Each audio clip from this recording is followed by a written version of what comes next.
Hello everyone. तो आज हम क्लास 11th का एक बहुत ही इंपॉर्टेंट चैप्टर फ्लूइड डायनेमिक्स या जिसे हम बोलते हैं मैकेनिकल प्रॉपर्टीज ऑफ फ्लूइड, उसका बहुत ही इंपॉर्टेंट टॉपिक बर्नौली थ्योरम सीखने वाले हैं। आपके मन में कई बार सवाल आए होंगे जब आपने आसमान में कोई प्लेन उड़ते हुए देखा होगा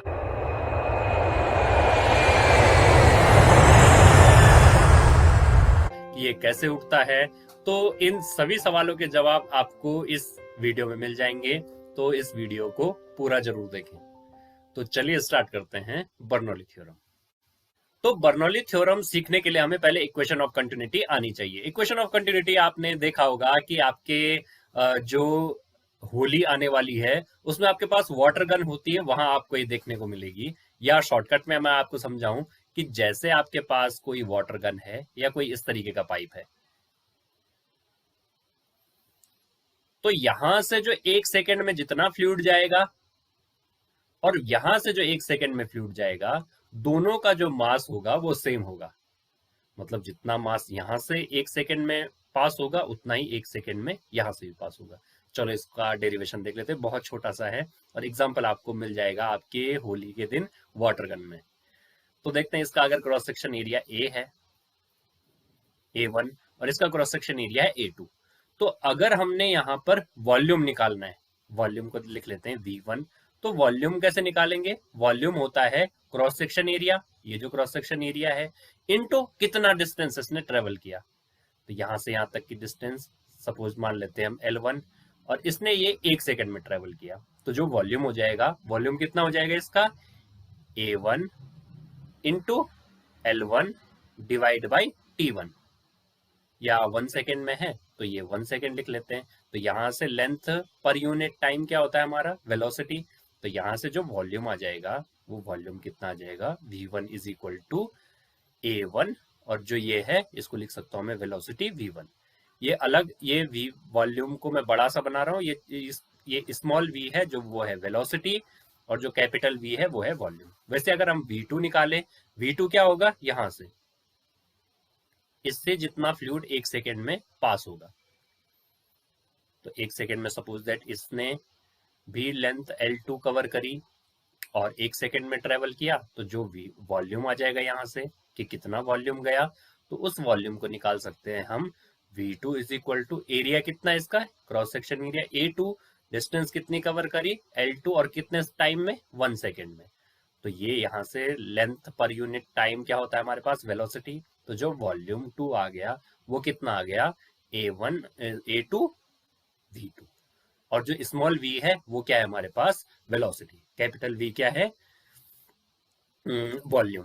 तो अब क्या बोला है इक्वेशन ऑफ कंटिन्यूटी से कि जितना इंटर मास यहां से करेगा एक सेकेंड में, उतना ही यहां से भी एग्जिस्ट करेगा। मतलब कि जो A1 V1 है वो किसके इक्वल होगा? A2 V2 के। मतलब जितना वॉल्यूम इंटर होगा उतना ही वॉल्यूम क्या होगा? एक सेकेंड में यहां से बाहर भी निकलेगा। जैसे आप पिचकारी में देख सकते हैं कि आपने यहां से जितना इंटर किया उतना ही मास बाहर निकलता है, बस उसकी वेलोसिटी क्या होती है? ज्यादा, क्योंकि क्रॉस सेक्शन एरिया कम होता है।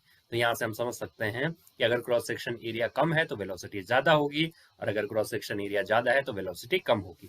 तो इसको बोल सकते हैं यहाँ पे जो A1 V1 है is equal to A1 B1 is equal to A2 B2, या लिख सकते हैं area into velocity is equal to constant. तो ये हो गया हमारा इक्वेशन ऑफ कंटिन्यूटी। बहुत इजी है, कोई दिक्कत वाली बात नहीं है, आप आसानी से इसको समझ जाएंगे, और इसी को बोलते हैं हम इक्वेशन ऑफ कंटिन्यूटी। अब इक्वेशन ऑफ कंटिन्यूटी का आपको यहाँ पर एक एग्जाम्पल भी दिख जाएगा। ये जो आपको वाटर गन दिख रही है ये आपका एप्लीकेशन है किसका? इक्वेशन ऑफ कंटिन्यूटी का। चलिए अब बर्नौली थ्योरम देखते हैं। बर्नौली थ्योरम पहले होते क्या है इसको एक बार समझ लेते हैं, कि इसका मैं स्टेटमेंट लिख लेता हूं आपके पास। ये जो प्लेन उठता है वो भी इसी थ्योरम पे उठता है, बर्नौली के जो थ्योरम है, या बर्नौली का जो भी उसने थ्योरी दी थी उसी पे। तो देखते हैं बर्नौली थ्योरम ने क्या बोला था। तो बर्नौली थ्योरम ने बोला था कि the sum of potential energy, kinetic energy and pressure energy, वो तीनों का सम हमेशा क्या होता है? कांस्टेंट होता है। तो मैं यहाँ पे इसका स्टेटमेंट लिख लेता हूँ। स्टेटमेंट क्या है? The sum of pressure energy, the sum of pressure energy kinetic energy and potential energy, the sum of pressure energy per unit volume. आप इसको साथ साथ में लिखते रहें तो आपको बहुत जल्दी याद हो जाएगा। The sum of potential energy per unit volume, the potential energy per unit volume,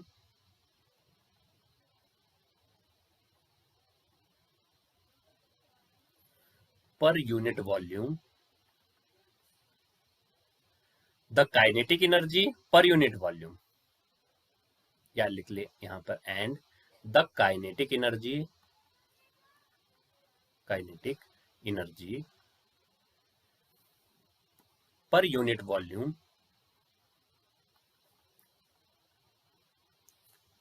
is always constant, या लिख सकते हैं volume is a constant quantity.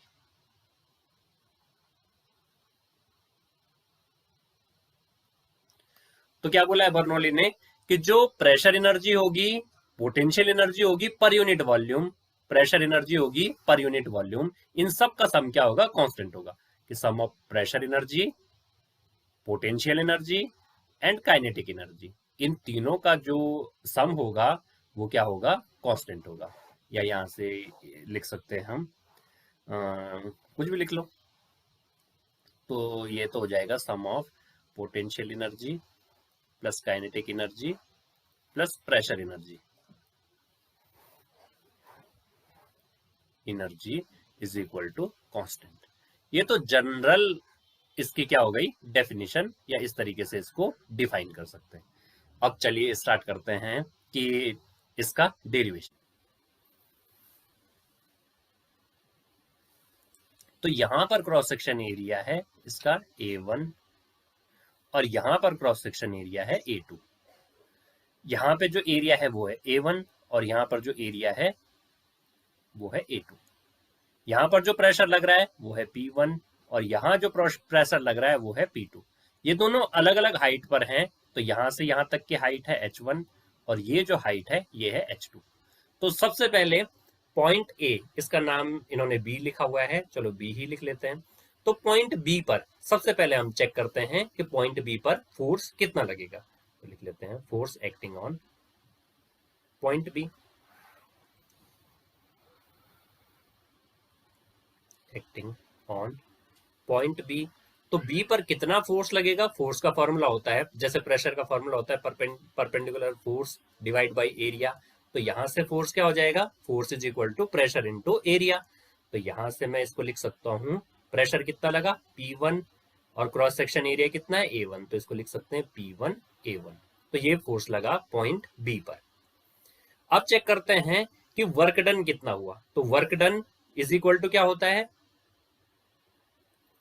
Work done is equal to force into displacement. तो फोर्स इंटू डिस्प्लेसमेंट, सपोज इसने यहां से यहां तक जो डिस्प्लेसमेंट किया है उस डिस्प्लेसमेंट को हम L1 मान लेते हैं कि यहां से यहां तक जो डिस्प्लेसमेंट है वो हमने L1 मान ली।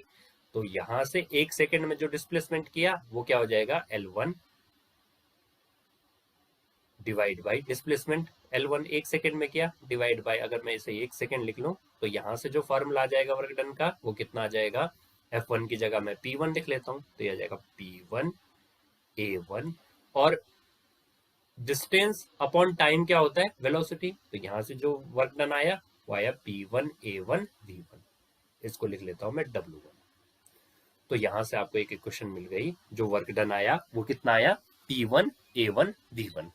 अब दूसरे पॉइंट पे चेक करते हैं कि बी पर कितना आएगा। तो सिमिलरली लिख सकते हैं हम यहाँ पे जो बी है, तो सिमिलरली बी पर जो वर्क डन आएगा वो ऐसे ही लिख सकते हैं। तो वर्क डन मैं बी पर लिख लेता हूँ W2 is equal to same ऐसे आएगा, वो कितना हो जाएगा P2 A2 एंड V2। जो स्मॉल v है वो क्या है, वेलोसिटी है। इसको इक्वेशन नंबर 2 नाम दे दिया।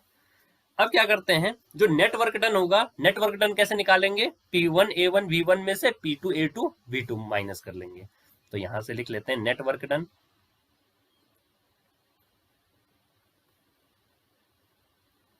तो नेटवर्क डन आ जाएगा हमारा कितना, P1 A1 V1, capital A है, P1 A1 V1 माइनस ये ए है minus P2 A2 and V2।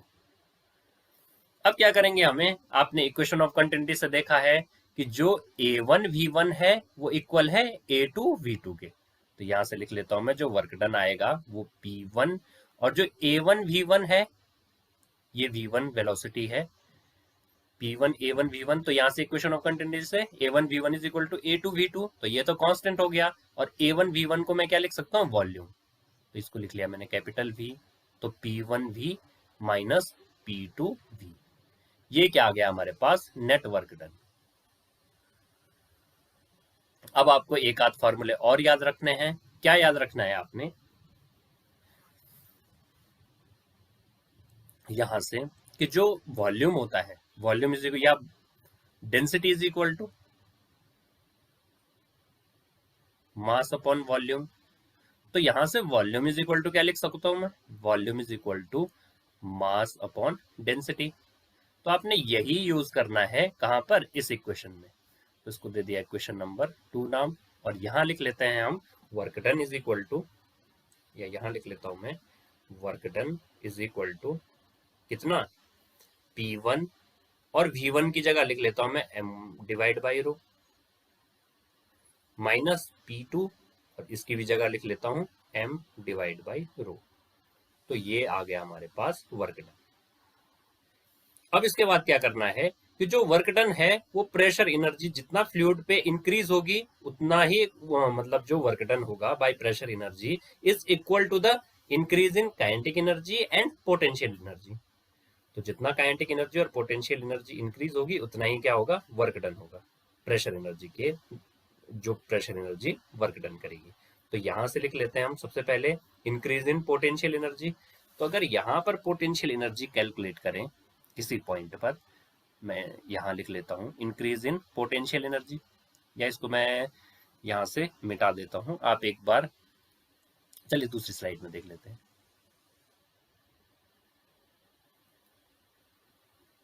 या इसको इरेज कर लेता हूं, आप साथ साथ में नोट करते रहें, फिर आपको कोई दिक्कत नहीं आएगी। अब देखो, मुझे अगर जो प्रेशर एनर्जी है वो है increase in kinetic energy plus potential energy, तो सबसे पहले इंक्रीज इन पोटेंशियल एनर्जी निकाल लेते हैं। इंक्रीज इन पोटेंशियल एनर्जी, तो पोटेंशियल एनर्जी सबसे पहले इस पॉइंट पे निकाल लेते हैं, पॉइंट बी पर, और फिर निकाल लेंगे पॉइंट डी पर कि कितनी इंक्रीज हो रही है पोटेंशियल एनर्जी। तो कैसे निकालेंगे, अगर इंक्रीज इन पोटेंशियल एनर्जी निकालना है तो एक में से दूसरे को माइनस कर लेंगे, मतलब डी में से बी को माइनस कर लेंगे। तो इसको लिख लेते हैं हम, increase in potential energy is equal to potential energy at D minus potential energy at B. तो क्या किया हमने, डी में से बी को माइनस कर लिया। अब देखो, इंक्रीज इन पोटेंशियल एनर्जी को मैंने डेल्टा यू से लिख लिया। डी पर कितनी पोटेंशियल एनर्जी होगी, देखो यहां पर हाइट कितनी है, h2, तो पोटेंशियल एनर्जी का फॉर्मूला क्या होता है, mgh। तो यहाँ पे जो पोटेंशियल एनर्जी आ जाएगी वो कितनी आ जाएगी, mgh2, माइनस बी पर कितनी होगी, mgh1। यहां से लिख लिया हमने mgh1। तो ये आ गई हमारे पास पोटेंशियल एनर्जी, कि पोटेंशियल एनर्जी में कितना इंक्रीज हुआ। अब निकालते हैं हम काइनेटिक एनर्जी, तो लिख लेते हैं यहाँ पे increase in kinetic energy, increase in kinetic energy. तो काइनेटिक एनर्जी भी ऐसे ही निकालेंगे कि बी में से ए को माइनस कर लेंगे। तो काइनेटिक एनर्जी एट डी, इस पॉइंट का नाम डी है, ये जो आपको दिख रहा है, और ये पॉइंट है बी। तो kinetic energy at D minus kinetic energy at B. तो काइनेटिक एनर्जी एट डी कितनी होगी, यहाँ पे वेलोसिटी v2 है और यहाँ पे वेलोसिटी v1 है। तो काइनेटिक एनर्जी एट डी कितनी हो जाएगी, इसको लिख लेता हूं मैं, delta E is equal to half, kinetic energy का फॉर्मूला क्या होता है, हाफ m, यहाँ पे वेलोसिटी है v2 square minus half m v1 square. तो यहाँ से इसको इक्वेशन नंबर अगर 2 लिख लें और इसको लिख लें इक्वेशन नंबर 3।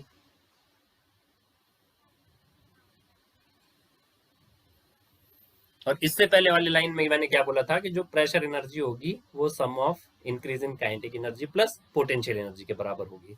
तो यहां से लिख लेते हैं net work done is equal to kinetic energy plus potential energy, दोनों को ऐड कर लेते हैं।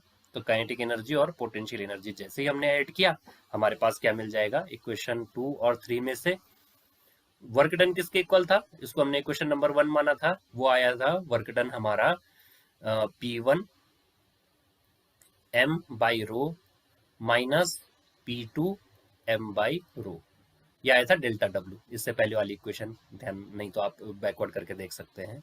यहाँ से काइनेटिक एनर्जी कितनी है, काइनेटिक एनर्जी है हमारे पास हाफ mv2 स्क्वायर, या सबसे पहले पोटेंशियल एनर्जी लिख लेते हैं। तो ये काइनेटिक एनर्जी कितनी है, half mv2 square minus half mv1 square. और पोटेंशियल एनर्जी कितनी है, पोटेंशियल एनर्जी है हमारी mgh1 plus mgh2, mgh2 minus mgh1। तो ये हो गई हमारी kinetic energy plus potential energy. अब जो V2 वाले टर्म है वो एक तरफ, और V2H2 या P2 वो एक तरफ, और जो P1 है P2 है V2 है वो सब एक तरफ। तो यहाँ से देखो कौन कौन से टर्म एक तरफ कर लेंगे, तो उनको मैं रेड सर्कल से कर लेता हूँ। जो P1 है यहाँ से इसको भेज देंगे इस डायरेक्शन में इसकी तरफ, और mgh1 को भी भेज देंगे इस डायरेक्शन में, किसके साथ, P1 के साथ, और इसको भेज देंगे यहाँ से इधर। तो हमारे पास जो इक्वेशन आ जाएगी वो कैसी आ जाएगी, तो यहाँ इक्वेशन आ जाएगी, यहाँ पर लिख लेता हूं मैं कि P1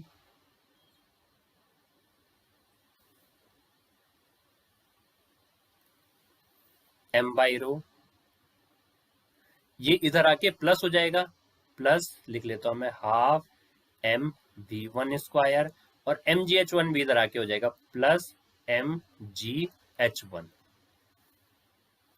और इज इक्वल टू इधर कितना रह जाएगा, तो दूसरी तरफ रह जाएगा, यहां से देखते हैं हम P2 उधर जाके पॉजिटिव हो जाएगा, तो दूसरी तरफ रह जाएगा P2 m by rho plus इधर पहले से ही है हाफ mv2 स्क्वायर, और एक प्लस और कर लेंगे mgh2 इधर पहले से ही है तो प्लस mgh2।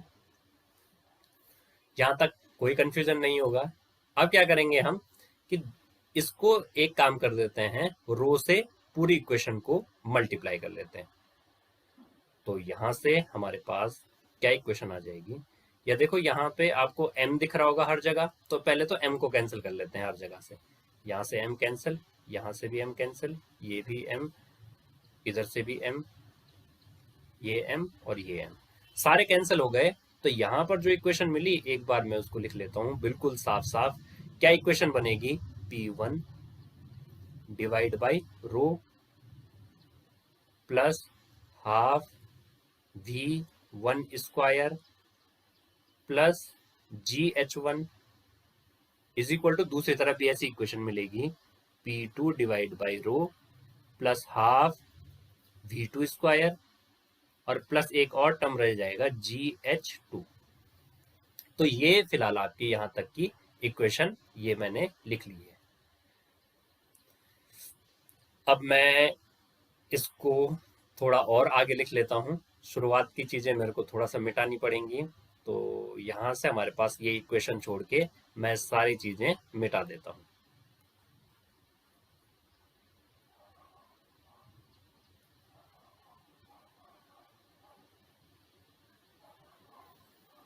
और बस इसी पेज में आपकी फाइनली इक्वेशन आ जाएगी।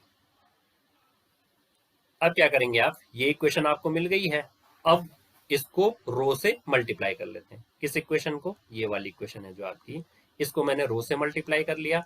तो क्या होगा, रो से रो कैंसिल हो जाएगा, सिर्फ हमारे पास बच, अब जैसी इक्वेशन को हम रो से मल्टीप्लाई करेंगे हमारे पास क्या बच जाएगा इस इक्वेशन में, जैसे मैंने इसको रो से मल्टीप्लाई किया तो क्या बच जाएगा हमारे पास, जैसे इसको मैं रो से मल्टीप्लाई कर लूं इस वाली इक्वेशन को, तो क्या बचेगा, P1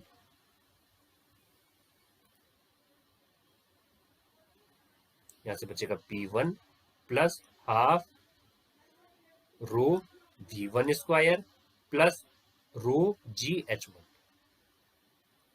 और दूसरी तरफ क्या बचेगा? तो दूसरी तरफ बचेगा हमारे पास यहां से क्या बचेगा? P2 प्लस दूसरा क्या है?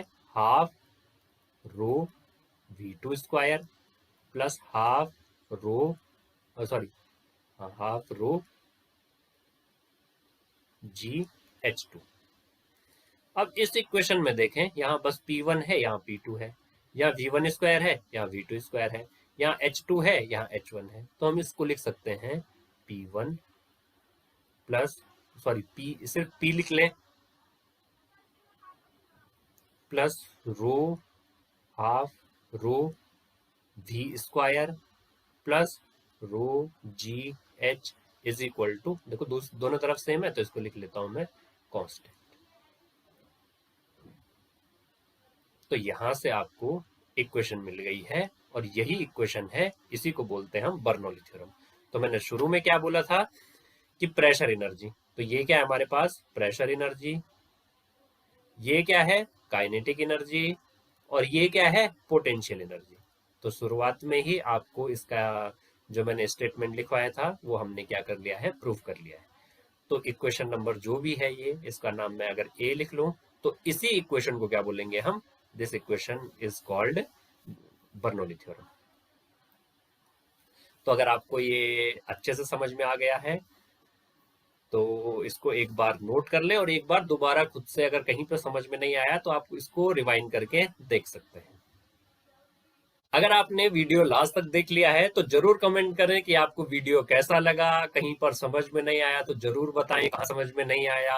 अच्छा लगा हो तो लाइक करें और शेयर करें अपने सारे दोस्तों के साथ। Thank you so much.